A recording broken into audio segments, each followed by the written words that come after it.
Okay, so here we go. Here is a tutorial slash demonstration video for Boxxit, the loot box and treasure chest audio solution. This is a piece of middleware that I've made in Max 8, and basically what it does is it handles the audio for either a loot box system within a game or for a treasure chest that would go within a game, so any kind of like box or container opening. This is currently a standalone prototype of the middleware, so it's not actually connected to a game engine at the moment, but it will be worked on to bridge that connection so that it is usable. So I will talk you through how this works at the base level of what you can see here with the GUI, and then I will open up the Max patch and sort of show you how everything works under the hood. So as you can see, we've got quite a few gain sliders. So we've got one here for the volume of the synthesized chord chime that goes off when the event is triggered. We've got this slider, which is like a master sound effects volume, so that's basically the volume of all of the sound effects that trigger during the event. We have a master volume, which is self-explanatory, it's the master volume of the whole thing. We've got individual sliders for the each individual sample that plays off during the event. We've got the trigger button that triggers the event. And we also have a little select tool down here to select like the material or type of the chest, container, however you want to describe it. So I'm just going to press the trigger button a couple of times.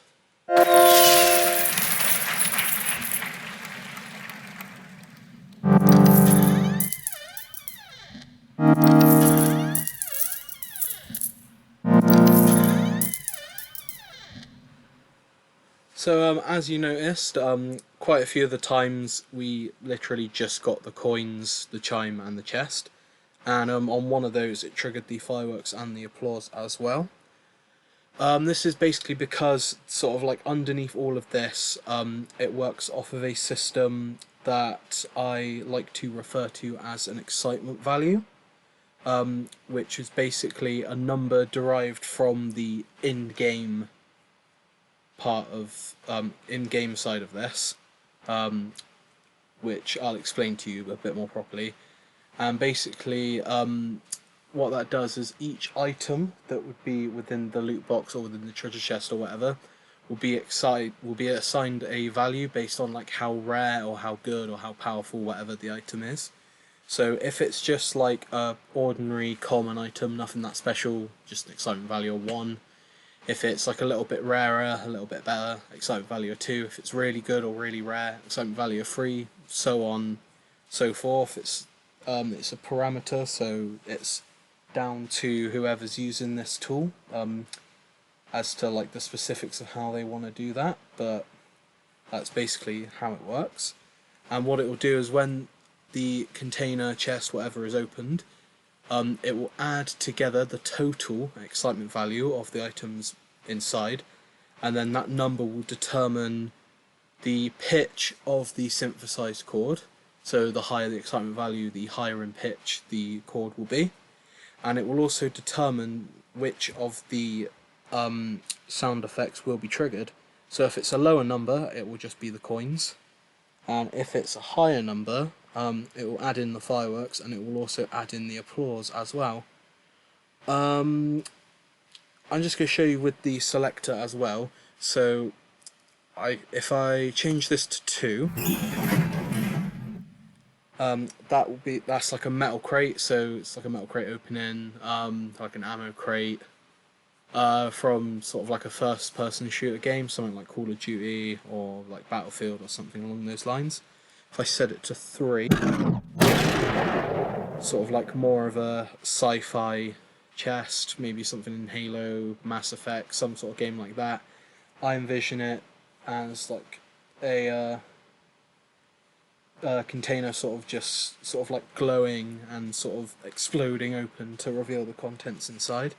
And you'll notice if I trigger these a couple of times with each setting, you'll notice that the chest sound is the same each time.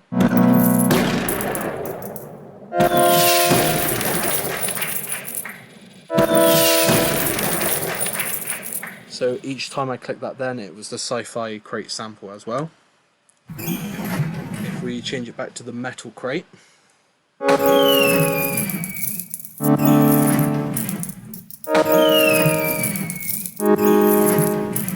you'll notice each time it's the same chest noise.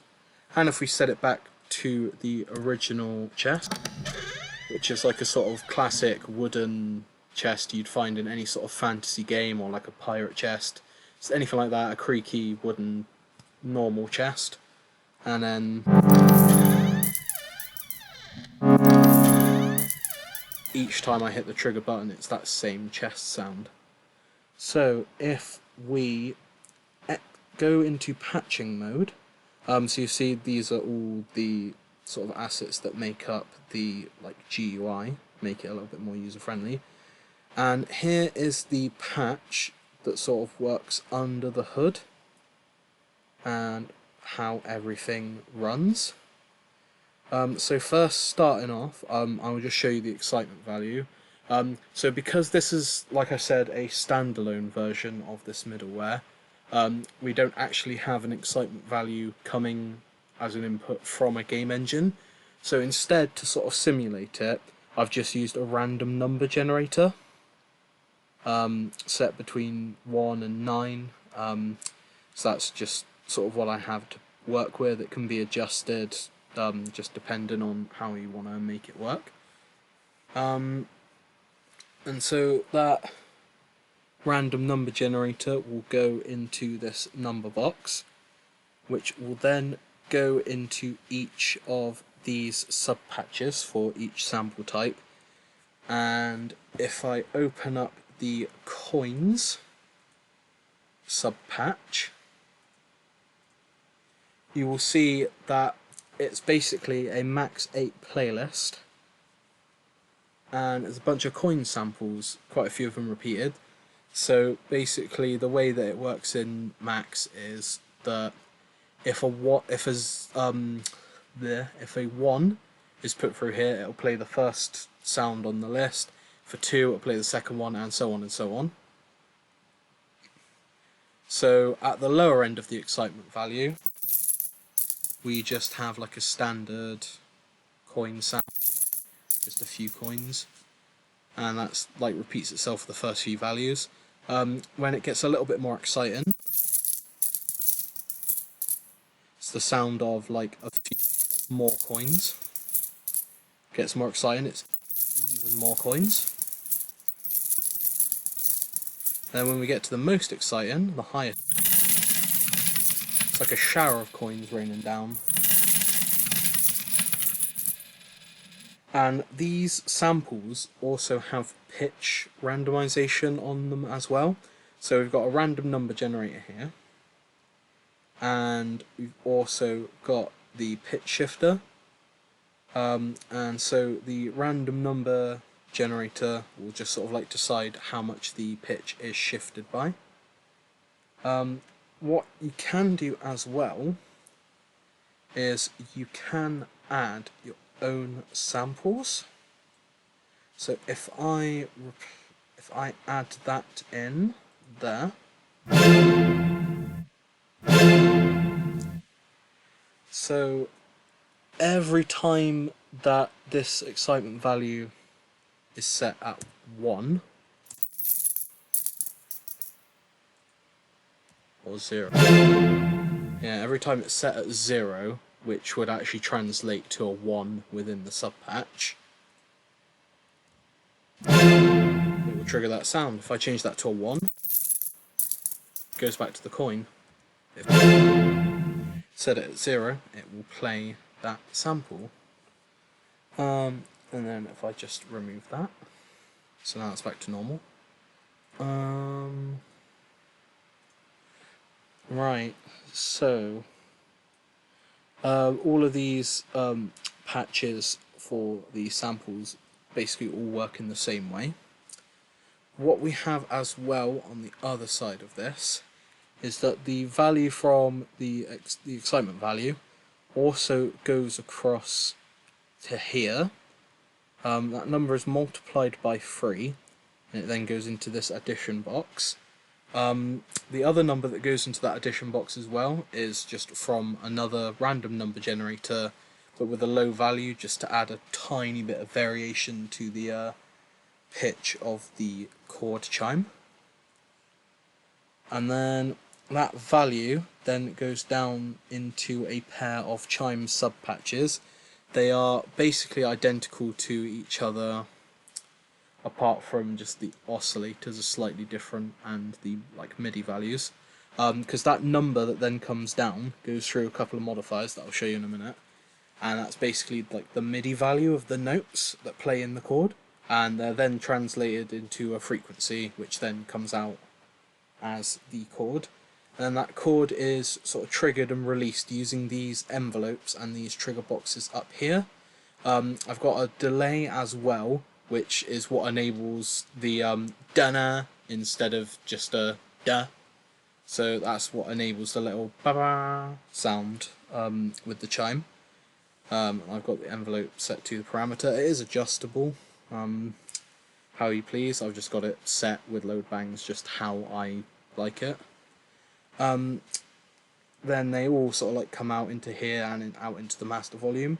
But I will show you inside one of these chime sub patches.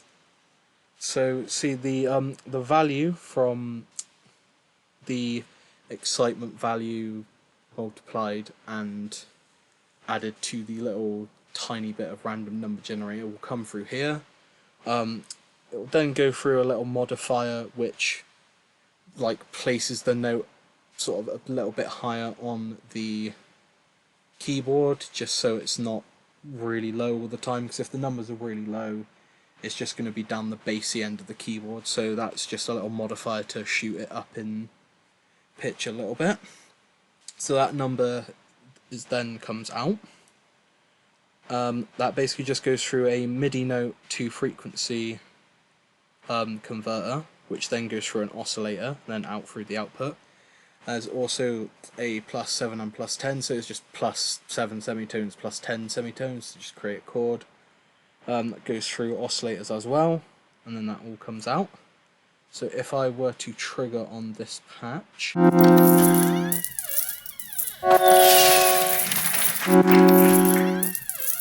you'll see that the number changes.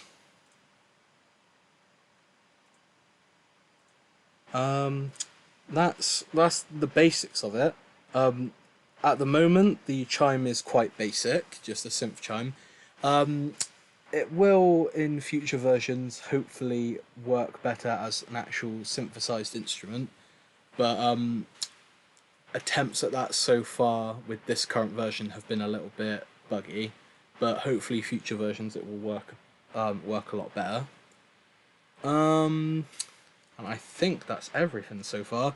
That little number there is, and this slider is literally just for the random number generator of the pitch randomizer. So that just goes into all of these little sub patches. I think that's everything on here. That's just very, very basically how it works. So if I go back to present mode. So yeah, and then it's all nice and user friendly here.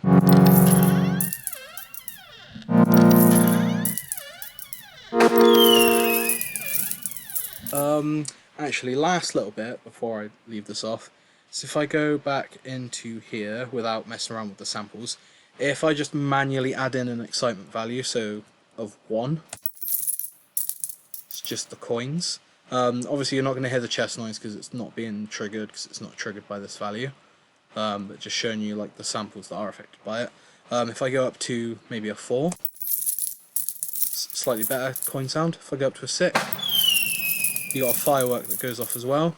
If I go all the way up to a 9, or an 8 rather, I keep forgetting that it's slightly modified. All the way up to 8. As you can hear, you've got coins, applause, and a firework that goes off.